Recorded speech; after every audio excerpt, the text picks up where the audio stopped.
One of the most exciting and unpredictable races in NASCAR takes place at Dover Motor Speedway.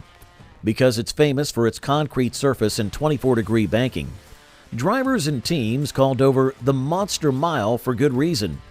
So from tire blowouts to late race wrecks, here are some of the wildest and most intense moments from the 2025 Cup Series stop at Dover.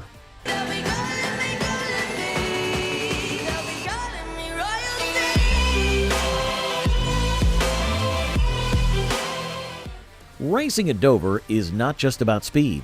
Surviving 400 laps on a high-banked oval with hard concrete is a test of both patience and courage. Drivers regularly reach speeds over 150 miles per hour, and with only 1 mile per lap, they find themselves in traffic nearly every moment. This creates close racing and a high risk of contact. In the particular race we're studying, the tension was clear with multiple spins, tire issues, and late race drama stretching across all stages. One of the main storylines in this race at Dover was constant tire issues, particularly with the right front tire. For example, Eric Jones was running near the top of the racetrack late in a stage. With just 2 laps to go before the end of the segment, he experienced trouble. His car drifted high, struck the wall, and he suffered what appeared to be a right front tire failure. This was the second time of the race he made contact with the wall, showcasing how challenging it is to stay off the barriers while pushing for every position. Experts mention that when a tire unwinds, it basically breaks down from the inside out. After heavy running, a NASCAR tire's rubber wears through to the fabric layer, often after about 60 laps in a run. When the tire reaches this point, it can come apart rapidly. The driver not only loses grip, but also feels and hears the change inside the car, making steering almost impossible and risking a big accident. In this race, A.J. Almondinger was running in the top 10 when his right front also started to unwind, forcing him to slow down quickly to survive until the pit window.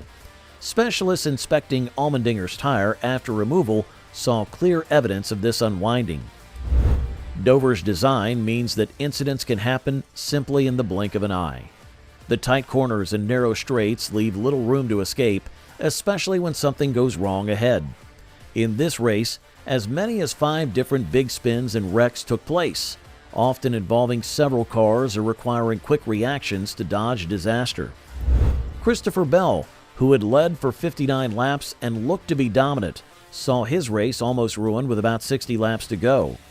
Starting from the outside position on a restart and running side by side with Chase Elliot, Bell suddenly lost the back end of his car exiting turn 2. It was hard to see if there was any contact, but the car bottomed out, which means the suspension hit its extreme limit, causing a loss of control. The modern NASCAR chassis is so sensitive that a tiny change in setup, like the addition or removal of a millimeter of tire pressure, can be the difference between grip and a spin, especially over Dover's bumps. Later, Bell spun for a second time while racing for the lead, causing even more drama and bringing out yet another caution. The second spin triggered a chain reaction, collecting the 24 and other cars on the front straightaway, proving how quickly a single mistake at the front of the field can multiply into a larger wreck. As the final laps ticked down, the action only intensified. Denny Hamlin found himself leading on older tires, trying to hold off cars with newer, fresher rubber on their rear bumpers. In the closing laps, a yellow flag for a spin just before Hamlin reached the white flag reset the field for yet another restart. With overtime rules in place, the leading drivers had to execute flawlessly, knowing even one slip could lose the race. At the same time, drivers deeper in the field were going all out, taking a risk for every position. Ryan Preece, for example, got aggressive while running in the top 20. After some contact, he bounced off the wall, losing valuable spots and likely falling at least 15 points below the vital playoff cut line. Drivers like Zane Smith, running 16th, benefited from the chaos by surviving and gaining positions as others spun or crashed out.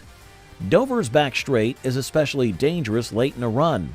As cars dance along the wall and then come off of it, they often ricochet down the track, making it almost impossible for trailing drivers to decide whether to go left or right to avoid a collision. One moment of indecision or a blocked path can end a race within seconds. Now, Chase Elliott's strong start meant he pulled away from the rest of the field early. Through the first 184 laps, he led 171, winning the race's first stage and earning extra points.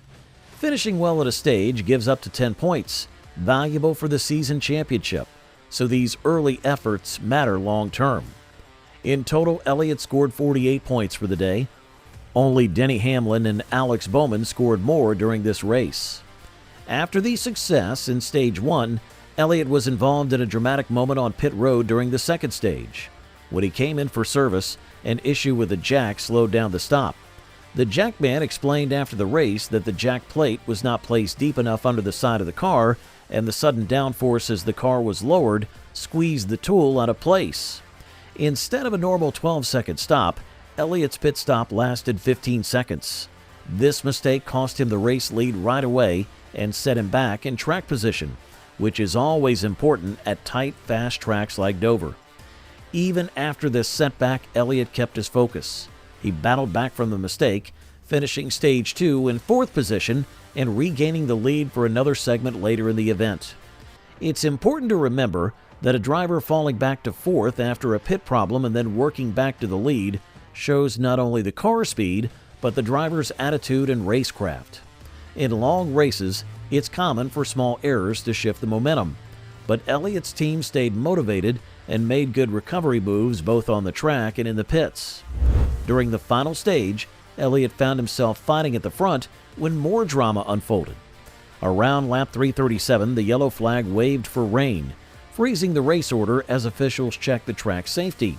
Then, just a short time later, another yellow was triggered by a spin from Ross Chastain. After that, on lap 387, the rain grew heavier and officials stopped the event with a red flag. The delay lasted 56 minutes, and with only 13 laps left in the event, conditions were tough for mental sharpness. Sitting around in a hot, humid fire suit while rain pours down can make a driver lose focus or even feel physically weighed down. The pit strategy period became a major talking point. Elliott had pitted 10 laps before the lap 337 caution and had to make a quick decision with his team about whether to pit again or stay out and protect track position. They chose to stay on track, hoping that old tires would be good enough for a final sprint to the checkered flag. But other drivers behind him had fresher tires, a big advantage on the slippery changing surface. Even with that disadvantage, Elliott raced hard and finished 6th out of 36 cars. Now before you leave, just don't forget to give this video a like, smash that subscribe button, and also ring that notification bell for more future content.